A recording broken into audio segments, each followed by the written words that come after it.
we're Kurt and Kristen Luidhardt, and welcome to the Liberty Spenders podcast. With our deep expertise in political strategy and a passion for the politically conservative and faith-based market, we're here to guide you into tapping into this $5 trillion opportunity. Having worked on high-profile campaigns like Donald Trump's 2016 run, we're excited to share our data-driven insights and the 5 Ps process to help you authentically connect with this loyal and lucrative audience. Join us as we explore real-world examples, reveal game-changing strategies, and provide you with the tools to accelerate your business growth in this powerful market. If you're ready to unlock the potential of the Liberty Spender audience, hit that subscribe button and let's embark on this journey together. Welcome to the Liberty Spenders podcast. We're Kurt and Kristen Luidhardt, your hosts, co-founders of the Prosper Group, an agency that's elected 14 governors, 15 U.S. senators, 1 president, and over 100 members of Congress. And now, in addition to helping political candidates get elected, we're helping your business get elected and get in touch with those that we call Liberty Spenders. It's a group of about 40% of the country who are both politically conservative or faith-based consumers who are looking for businesses that align with their values. Our guest today, and I'm real excited about this, is Chris Turner. Chris has been a longtime friend of ours and a fellow business mind I love to call when I need a smart person on the other end of the phone. Chris is an award-winning Inc. 500 CEO, entrepreneur, investor, board member for Patriot Mobile, which we're going to talk about today, and most importantly, a film investor, which is the coolest thing about him, perhaps. There's too many cool things. That's not just the one. In his main business, the business where we originally came to know of Chris Turner, is Patriot Grassroots, which is an awesome company that does door-to-door and other voter contact for politicians and businesses. They have a cool mission. If you ever hit their website, grassroots campaigns run by people who love America, which just makes you want to go, hoo-ah, and he says it's a company founded on love for country and powered by cutting-edge technology. So we just love Chris. And Chris, we're so excited to have you. Maybe tell a bit about Patriot Grassroots for people who don't really know much about your business. Well, first of all, I love you guys.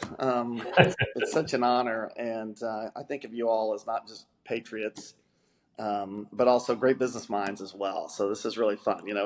It's not always that you have kind of the nexus of politically engaged and also engaged in personal growth, which you guys have been in and involved with for years, and also just being, great business people. I mean, I remember your origin story and the pivots it took to get you. We've shared that journey, so it's a great honor for me to be here, and your listeners are in for a treat just participating in your podcast. So I'm excited that you're doing it. Patriot Grassroots. We'll send you the check later for saying all that. That's right. Thanks, Chris. I'll give you my Venmo. I'll hold up my phone. You can hit my QR code. It's being involved in business is so much fun. I mean, I tell people, they always ask, like, how'd you become an entrepreneur? And I think fundamentally because people like us are just completely unemployable. We are simply not employable.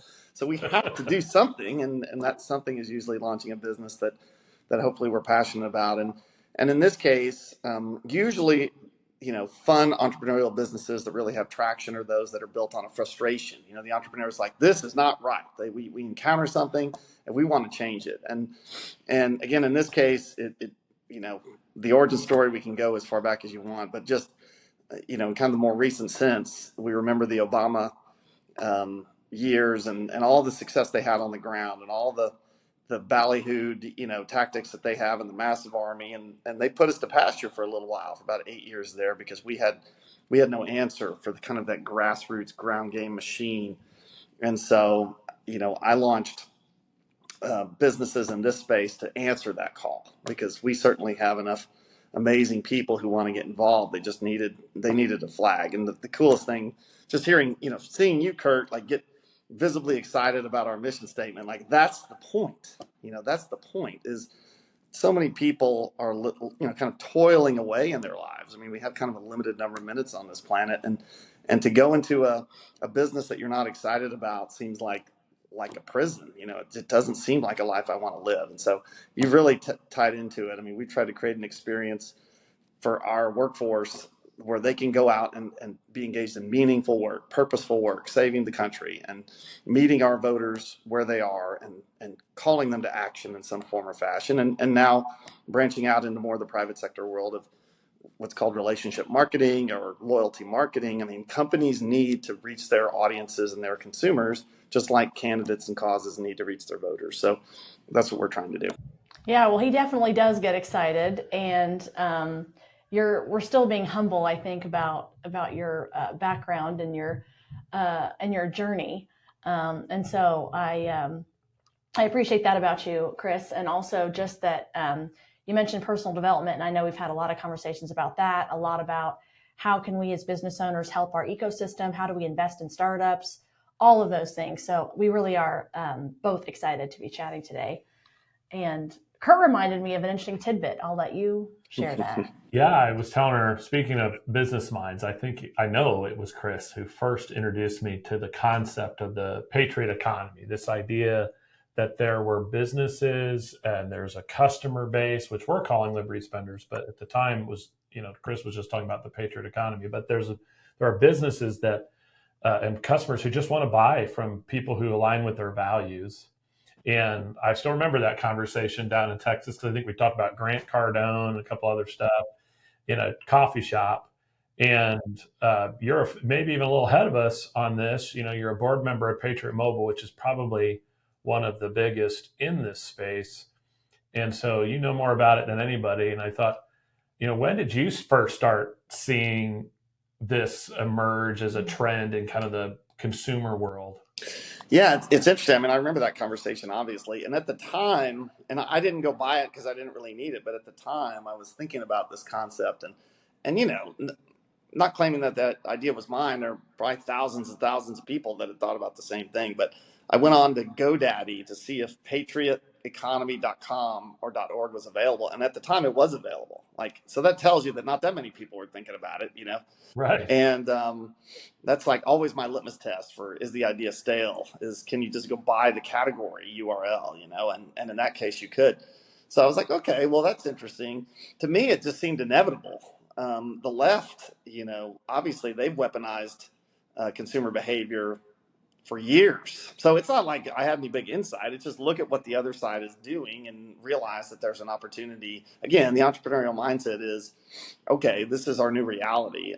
Business was politicized, again, the Obama years, where every corporate brand had to make a political statement about everything that was happening in America all the time, right? I mean, this really started happening. This was not our age group's experience in our life journey. We didn't see that. And then suddenly you started seeing it everywhere. And there were all these, again, litmus tests from corporate PR departments, commenting about this or that. And I just thought, again, I'm my own focus group. If I get worked up about something, I think I'm kind of an average textbook, kind of person. And if I'm worked up about it, then there are a lot of other people who are worked up about it. And so I just thought it's logical that the tribalism that's kind of innate in us, it's the need to belong has kind of an associated need to not belong to the people that are not us. And while the left was really kind of coalescing around brands like Patagonia, brands that were really making strong political statements, I just thought, again, inevitably somebody is going to put a flag in the ground. And you started seeing companies like Black Rifle Coffee with Evan Hafer, Navy SEAL. He started doing a Patriot Mobile. It was another great brand that repositioned themselves. I mean, they weren't originally branded that way, but they got so frustrated and they saw this great opportunity and they pivoted. And I think you're seeing brands like Public Square going public. I mean, it's a snowball.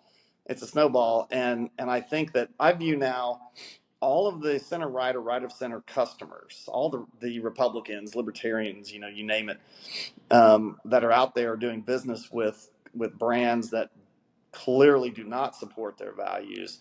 I'm viewing those customers as just rentals for those brands. And they're just renting, it's not a lifetime and it's not a marriage. It's just a rental.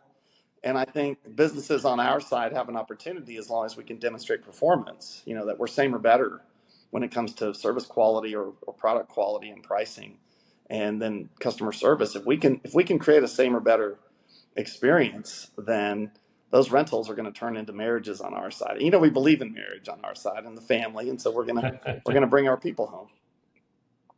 Well, and what I think is interesting about what you were just saying, and I've thought about this a lot, even as we morphed into this new offering and talking about this podcast and trying to really help businesses. I don't want to say capitalize on it, but just be better educated and feel like they know what their options are.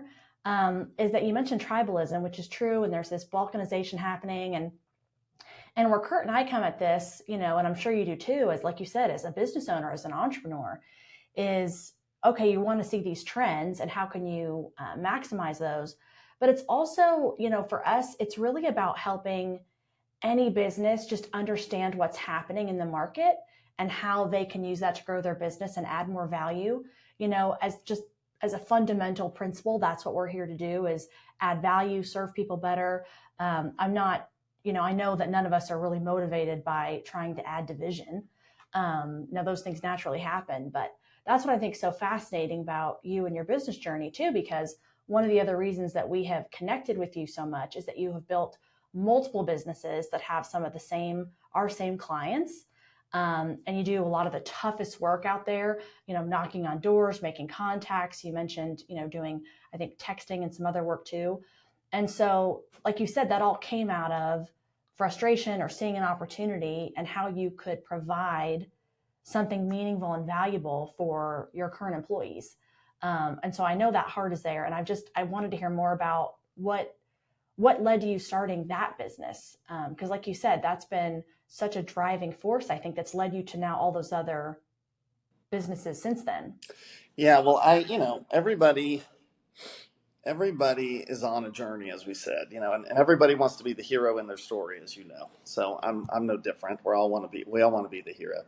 And, when it comes down to it, like the very long story short is that I have come to believe that the search for truth is for me the only search worth undertaking. Like that's it, a search for honesty and truth.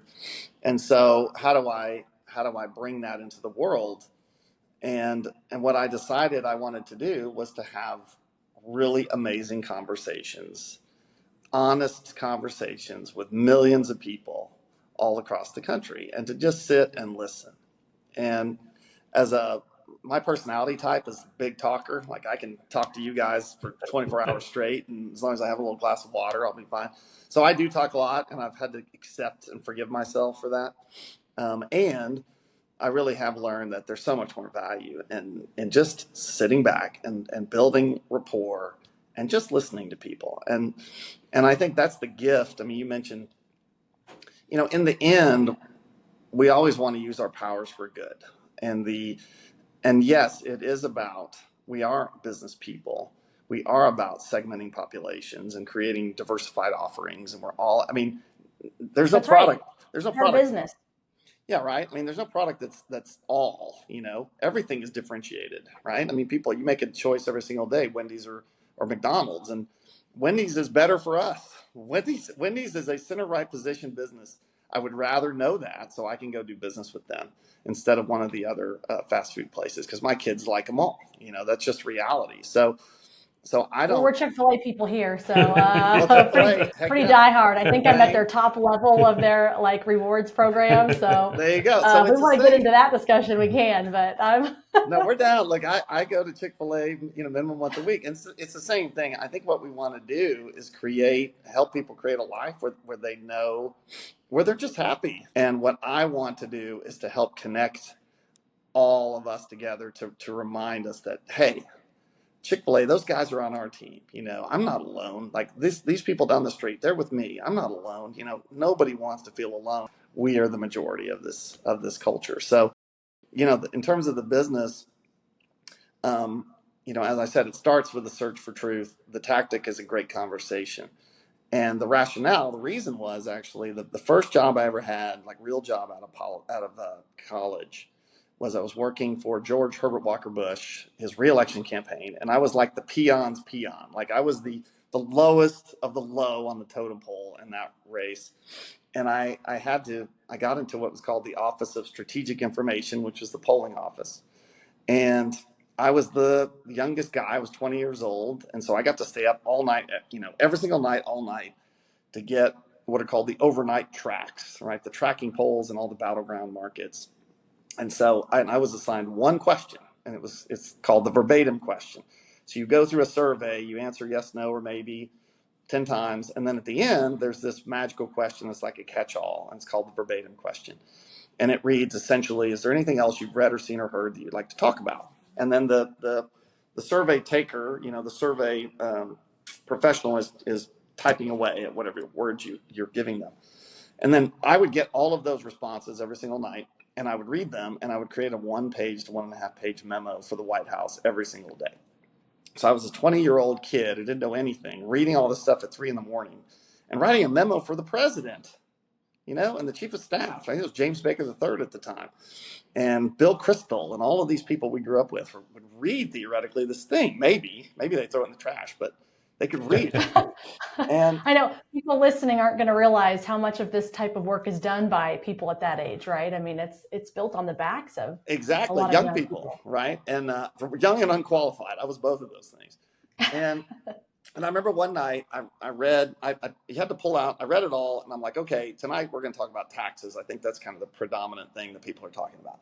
And I pulled an emblematic quote from some guy from somewhere that said, and I can't do it real justice, but more or less it said, yeah, my number one issue is taxes, ... taxes. And I'm like, okay, here's this guy, he's from Ohio, he's talking about taxes, whatever. And then I wrote this whole memo for the White House. And then I don't know, in this flash of delirium, because again, you don't sleep in those campaigns. You're working 120 hours a week for like 25 cents an hour, I mean, it's grueling. And I said, wait a minute. I just printed it out, and I was like, oh my God, like this is going to go to the White House. And I thought about that quote, and I was like, wait a minute. He said, yeah. He said, yeah, my number one issue is taxes, ... taxes. I said, what if this guy's being like a jackass and he's being sarcastic? I'm just reading words, but what if he's like, oh yeah, my number one issue is taxes, sure, taxes, right? I was missing all of it. The words, in that moment, I realized that words are about 8% of all human communication, with another, call it 40% being tone of voice, and the rest is being body language. And so immediately I freaked out. And I was like, I'm presenting the leader of the free world with something based on 8% of the information that I need to really draw actual conclusions. And so in that moment, I became very dissatisfied with the written word to learn anything. And that was the genesis point of saying we have to have a way to go out and meet people where they are and build trust and have an honest conversation to learn truth. We don't need yeses. They don't need to sign on to everything that we're doing. They just have to be willing to be honest with us. And again, this applies to the private sector as well. I don't need people telling me that they like a particular brand if they really don't. We just want the truth. And so that was it all. And you guys teased the fact that we're a patriotic brand. We hire a lot of military personnel to serve in our workforce. We've got about 6,000 veterans that have worked for us and do work for us, and about 3,000 military family members, and another 3,000 kind of what we call civilians. And the coolest thing about veterans is they just have a way about them, whether they're wearing the cap from Afghanistan or not. They just have a way about them, and the spouses too, because they're the heroes. If you've ever met these wonderful people, you just want to trust them. And they have a life experience where they've sacrificed for you. And people are just willing to be more open around veterans, when they recognize who they are. So that's it. It's a life of trying to get to honesty is what I've tried to build. I think that's so powerful what you said. And there's so much to unpack there and what you were describing about the written word. And that's pretty remarkable. You joke about being unqualified, but having that level of insight and curiosity, right, and the acquisitive nature to wonder, what does this guy really mean, is really powerful. And how would you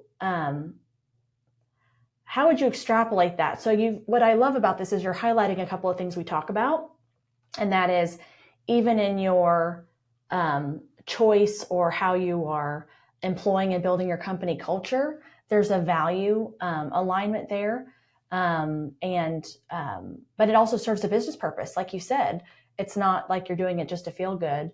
That these people are solid, hardworking, trustworthy. They're going to get the job done. They're going to be received well by the people that you're looking to get information from when you're doing that surveying. So that's really a powerful thing because it serves on so many levels.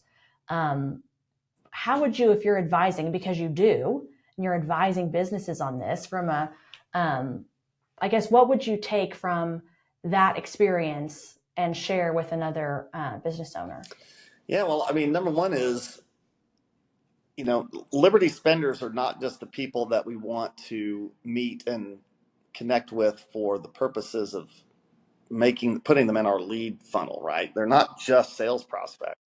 They're also prospects for hiring into your organizations, because what we find is, and I really want, maybe we'll partner, maybe we'll get some business owners to go and fund this study, but what we found, I won't call it anecdotally because we do have data behind it. It's just a relatively modest data set. So in other words, not a ton of data on it.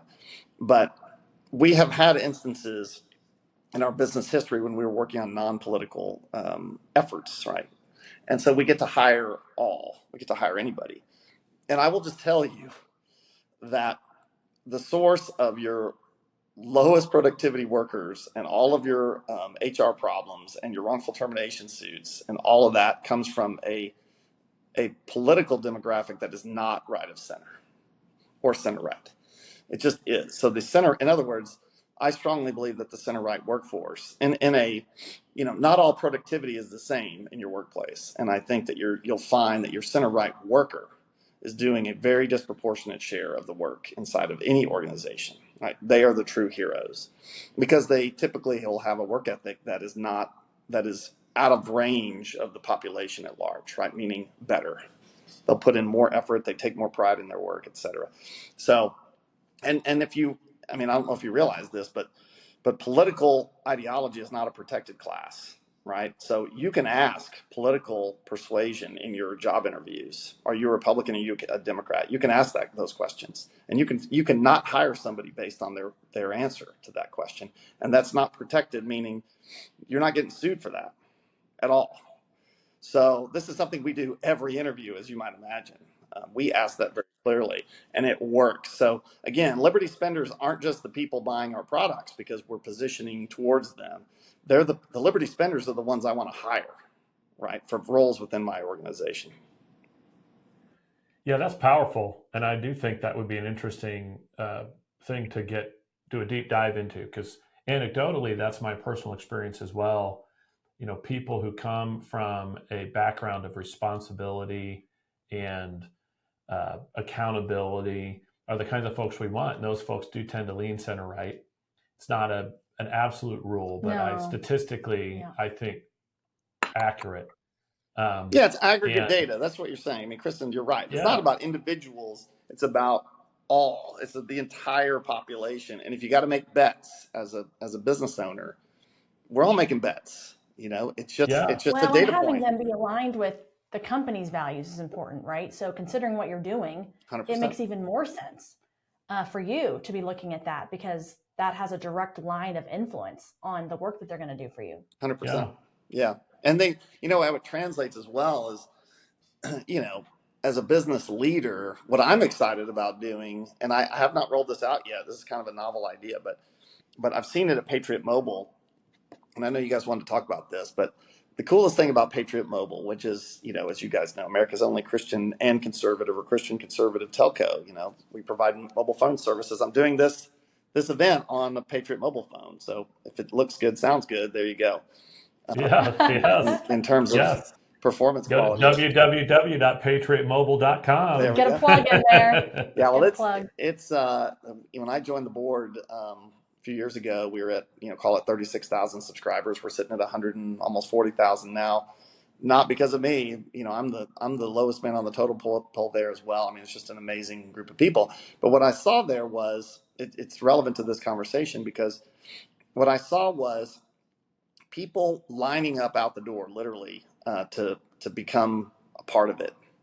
And Patriot Mobile is not just a telco; it's a cause, right? It's a cause, and people will take less money to work there in whatever role, you name it. They'll take less money, And I went into a new onboard session there. This has been over a year ago. And I just sat there and watched the training, and I got a moment to stop. It was like a lull, and I was like, hey, can I take a minute and ask everybody why they're here? And I remember this one guy, and they were all the same, but one guy basically stood up and said he'd come over from one of the competitors, and he came over because he'd had a really brutal experience of essentially going into one of those, like, I apologize for things I don't have any control over, almost the bended knee, the horror show stuff that you've heard of, where certain people are having to go in and be retrained, your ideological centers at some of these larger companies. And he was in tears, just in tears. And I'm feeling emotions like as I remember it. And he just said, I'm so happy to never have to do that again. And so again, as a business owner, what I want to do, I just haven't done it because I need to prioritize it, but I want to do essentially a pledge to my employees, and I want to encourage Patriot Mobile and other companies to do it, to sign a contract with our employees to say, we will never put you through that. You will never be asked to get down on your knees for something you do not control, i.e. your gender or your ethnic background, anybody, and beg forgiveness for something that, again, is not within your control and doesn't bear on your job performance. And we will never put you through that kind of experience. And I want to sign on the dotted line as a CEO that I will never, ever do that. And I will bind my company to, beyond my lifetime, that we will never put somebody through that. And I think, again, the Liberty spenders aren't just the buyers of our products. They're the people that are running our companies. They are the line workers. They are the mid-level executives. They're the CEOs. Like, they're running these businesses. And I think the more we bond with them, the more we get closer to them, the more we protect them. Because in the end, what we want through telecom services, or whatever you guys do and we do, we want to create an infrastructure for someone who just believes a certain way to be able to live in this world without threat of being canceled. Like, in the end, that's the goal, is the uncancelable First Amendment right fueled, Second Amendment right fueled, God-fearing American, to just live our lives, right? And that's what we want to be part of, I think. Yeah, and what you're talking about is a real act of love, is to say, look, we're going to accept you for who you are, and Exactly. we're not here to judge you because you're a certain ethnicity or gender. And that's a comment that 5-6 years ago, I think, that maybe 10 years ago, it depends on how you look at it, that I think everyone would have said. And now I just don't know that that's true in certain sectors, and it's sad.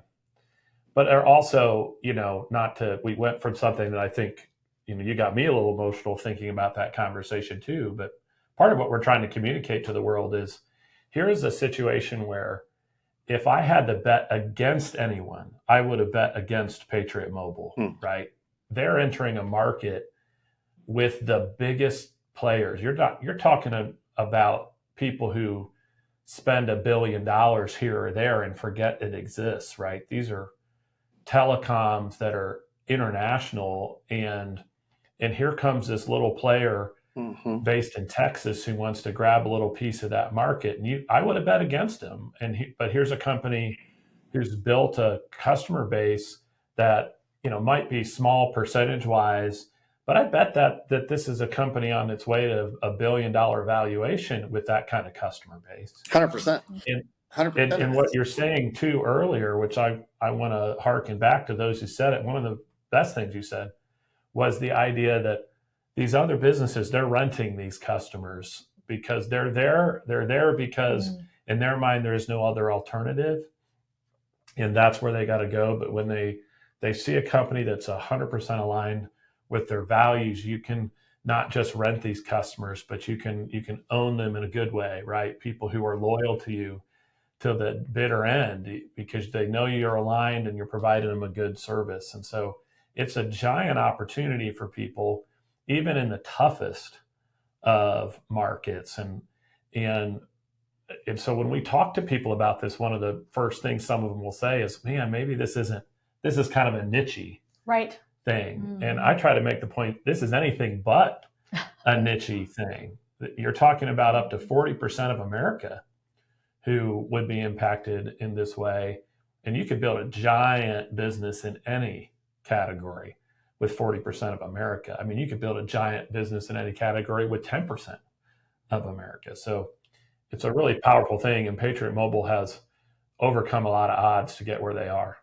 Yeah, and there's a phenomenon that you could maybe pull up in your notes or whatever, but there's a kind of well understood in sales, this notion of what's called the law of diffusion of innovation. And it's called crossing the chasm as well. But basically what it tells you is you don't need to grow to 80% of your total available market. You don't need to fight all the way to 80%. I mean, you say 40% of the population. I think that's fair. So, call it whatever it is, 150 million people in 100 million households, or whatever the number is, 90 million households or whatever. You don't really have to fight all the way up there. And you might look at it as the biggest mountain in the world because these monstrous Fortune 25s or Fortune 50s, own all these people. The reality is you only have to get to about 13.5% of your total available market, because then it creates momentum that just takes it all. And again, for any of your listeners, just go look at the law of diffusion of innovation and you'll see the chart and you'll see how it moves. And, Patriot Mobile is a great example because there's no more competitive. I mean, look, first entrant advantage is massive, right? First entrant advantage was a zillion years ago.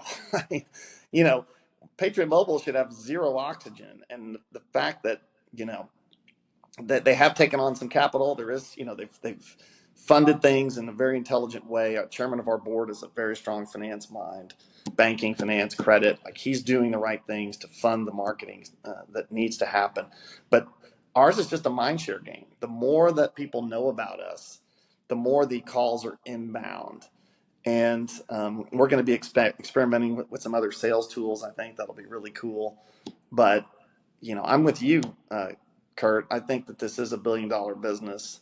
Right now, I'd say it's an easy $170 million business, $180 million business. It's a really nice business. And our people, to your point, I mean, the difference with the experience with us is, again, so far so good, I guess, on the podcast. So everybody who's worried about calling grandma, like, there you go. But when you call in for customer service, you're getting an onshore experience, probably at either our call center of local wonderful conservatives in Tyler, Texas, or at a Christian school. Like, we have kids at Christian colleges who are paying their way through school working for Patriot Mobile. And they're taking these calls, and it's an amazing experience because you're talking to your kid or grandkid, and they believe as we do, and they're on their faith journey, and they're trying to educate themselves, and you just feel good about it. It's not a computer routing tree that just doesn't give two blanks about who you are, right? So we try to build the whole customer journey with us is real, and it's not without hiccups and glitches. I mean, as a board member, I've taken myself through most of the processes as would any customer. And I pointed out, hey, glitch here, technology glitch here. That's going to happen. It's not seamless yet because we're new. But overall, our retention numbers are amazing. I mean, I think I think our churn rate's like 1%. I mean, it's ridiculous. I mean, it's ridiculously low. And our stickiness is obviously commensurately very high. And the average customer journey is getting longer. People are happy. And as we add features, I mean, the cool thing about Patriot is because we do partner with those bigger companies, and with all of them, when you fly around the country, kind of the technology is being developed so that we can flip you to the best tower in whatever market you're in. So if you do travel and you move from one market with these towers, we can migrate you to other towers. We can keep you strong across the country.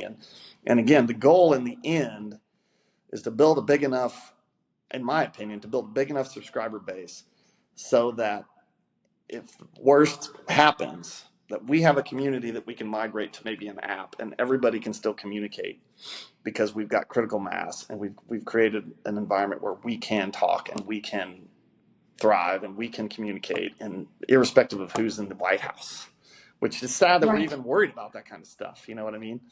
But we're creating. Well, and what's interesting is you mentioned a couple things, which in an earlier episode, we were talking to Paul Dietzel with Antidote, and he talked about the power of referrals for his business. And so when you're talking about market share and what you need, that's a big part of it too, right? Because when your customers feel aligned, they feel heard, they feel respected, they're loyal and they're going to want to refer you to other people. They're going to want to share that. They're going to want to expand. And that's where, for a lot of businesses, rewards programs get more interesting. I can just tell you how many solicitations I get, right, for all kinds of incentives and things to get me to try to share, right, a business with a friend or something. And I think that just tells you the value they place on that. And that's why they're willing to offer that. And so when you can get that type of organic loyalty and passion for your brand and your business, it's just hard to put a price on that.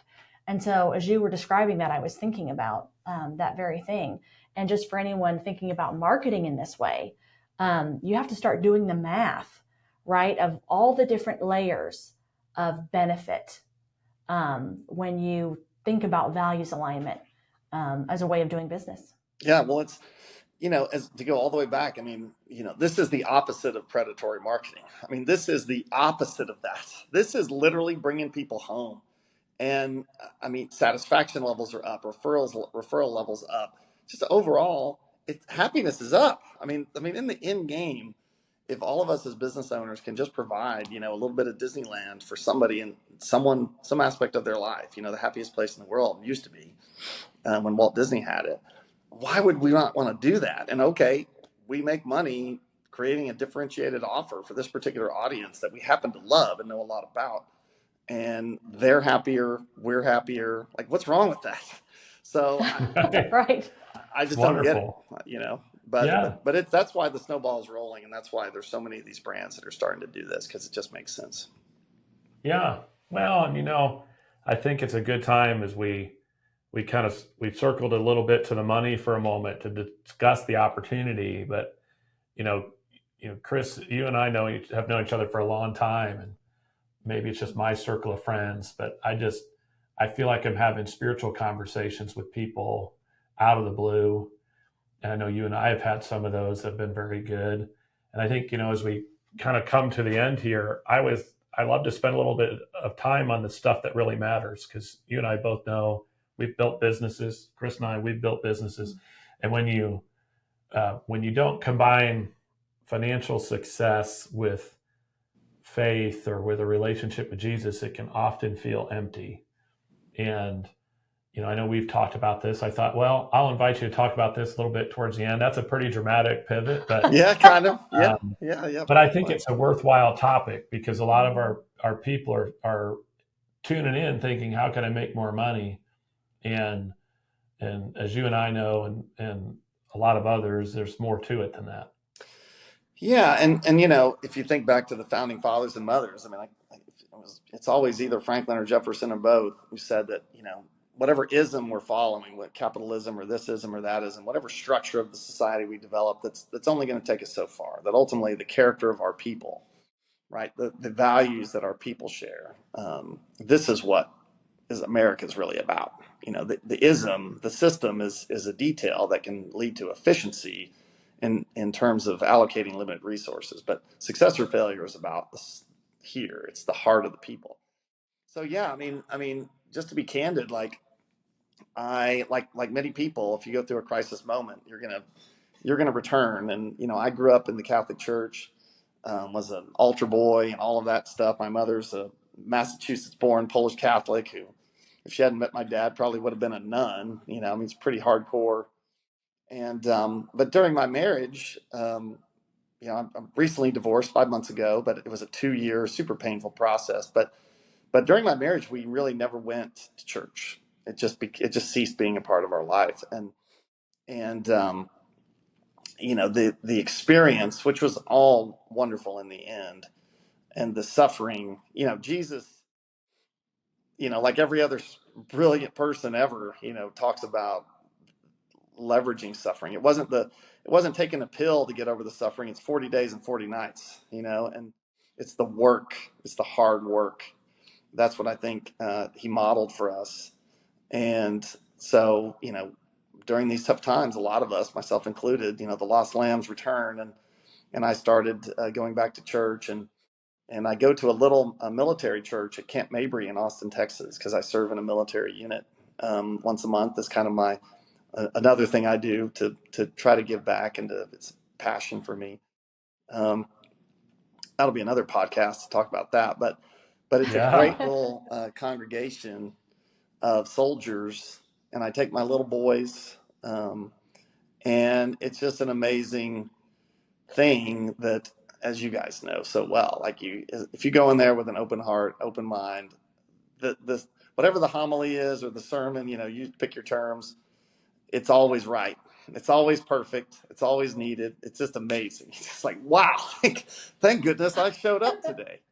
And it's really been, as always, it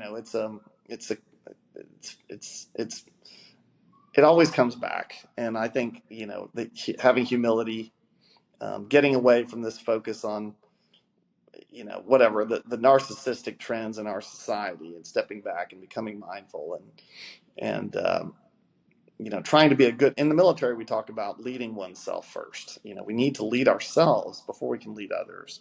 And we have to be mindful of who we are. We have to be accepting of who we are. We have to be forgiving of what we've done. And I think that process is strange, but that process of doing those things, right, becoming more aware of why I'm here and how I want to be, accepting some of my failings or my whatever you want to call them. It's not really inadequacies, but just accepting myself and how I am. And again, self-forgiveness. Strangely enough, it's like you think you go to church for those things, but it was finding those things that got me back in. You know what I mean? It got me ready to see church as something other than a functional part of a day. It's not that. It's a place to go and learn and grow. So, and the strange thing about it, I guess I would wrap this part up by saying it's so strange that, like, more than ever in my life, when I talk to people, just random people that I've either known or I'm just meeting, the subject of faith is coming up, and everybody's finding it again. And I think it is this human nature to move in and out, I suppose. But I think we're on the upswing, and we talked about marriage 30 minutes ago. I think marriage is coming back. I think church is coming back. I just think it's part of us. It's part of the human experience to believe in something and to want to believe in something, and be part of something and to want to be part of something. And when the net effect is good, we want more of it. And so it's been nice. It's been it saved me in a lot of ways. It helped me in a lot of ways in tough times. It's really tough. Some of those moments in my divorce, and going to those services was a lifesaver. Yeah. Well, you're seeing what I'm seeing. Just spiritual conversations coming up. And I know for me, those conversations have come out of humility and an ongoing realization that I'm just not in control. Right. That's it. That's it. Exactly that, by the way, as you say that. And by the way, thank God for that. Right? We would just screw it up even worse. But I like to think that's not the case, right? We want to control everything, and that ability to give ourselves grace and surrender and trust, and instead turn the focus not on ourselves, but to how we can serve other people, and show that grace to other people, because we all need it. And I'm glad you brought that up, Kurt, because it's important, again, as we talk about this, that this is how we see people. This is how we see anybody, any business, any consumer. And so we might talk about this even from a marketing perspective, but when it all comes down, like, we are all children of God and all equal. And so it's good to remember that. Yeah. Well, it's funny that you do, when you said that just now, Kristen, it so reminded me that my whole pathway of, what I was just dealing with for 2 years, and then, my business path going forward, my entire strategy, and it's hard to be a business coach. I'm not really a business coach except for fun, when people call me, but literally my entire strategy over the last, call it 1.5 to 2 years, has been to just let go and just accept what comes. And that is not typically a strategy that you can sell to people at an MBA program, but it is, right. It was the right strategy for me. I literally ran a strategy of, I don't control anything. And I mean this sincerely, because it was sometimes these divorces get to be dogfights, and they get to be mean and all kinds of stuff. And I was like, you know what? We're just going to let this happen, and we're going to see how things go. And that was so contrary to my nature. 15 years of trying to be in control and owning it all and protecting myself via control. And then it just all melted away. And it all worked out great. And people look at it now and they're like, wow, how did it work out so well here, here, and here? And I'm like, you know what? I don't know, except that I didn't do it. I didn't push any buttons. I didn't have toggle switches. I didn't have anything. I just sat there and said, whatever is meant to be is going to be. And I'm going to say yes. And I'm going to be open and all of those good things. And it's just, again, it's so contrary to the entrepreneurial mindset, or maybe the modern mindset, is because it is about control. And the reality is control is mercurial, it's ephemeral, and it's an illusion. And that's part of the faith journey, to just say, hey man, be courageous enough to say it's not in your hands, and amazing things can happen. Well, Chris, I really appreciate you being here. And I was thinking about two things as we were talking that you said that I think people who are listening should rewind, listen to again, or pay attention to. And the first was this concept that we revisited about renting customers versus sort of owning them, or being in a marriage with them. I think that's a really powerful concept for any business. But one of the things that are powerful about the Liberty Spenders mindset is the idea that you can generate loyal customers, that you're not just renting, but people who will stick with you through thick and thin.